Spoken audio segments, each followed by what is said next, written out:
Komando Pasukan Katak TNI Angkatan Laut menyergap sebuah kapal penyusup yang diawaki pria bersenjata diduga hendak mengganggu jalannya KTT G20 di perairan Benua Denpasar Selatan, Rabu 9 November pagi.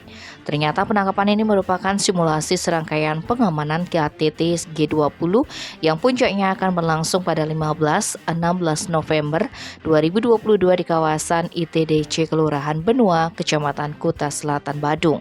Pantauan Koran Bali Express Jawa Post Group di lokasi, kegiatan itu dilaksanakan oleh 14 personel Kopaska yang masuk dalam Subsatgas Pamla KTT G20. Simulasi diawali dengan adanya kapal mencurigakan yang berlayar di sekitar perairan benua.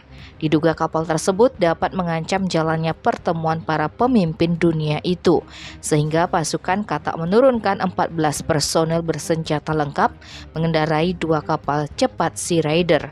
Akhirnya pasukan elit tersebut melakukan penyergapan di tengah laut dan mengamankan 2 orang tak dikenal. Guna mendalami profil kedua orang itu, petugas membawa mereka beserta kapalnya ke posko TNI di Pelabuhan Benua Kelurahan Pedungan.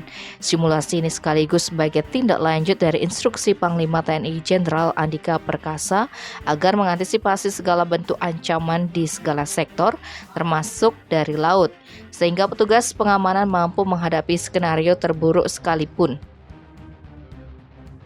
Dalam apel gelar pasukan Senin 7 November di Renon, Panglima Jenderal Andika Perkasa meminta semua satuan tugas dan subsatgas agar sudah berada di posisi tugas masing-masing saat rangkaian pengamanan dimulai Selasa 8 November pukul 7.30.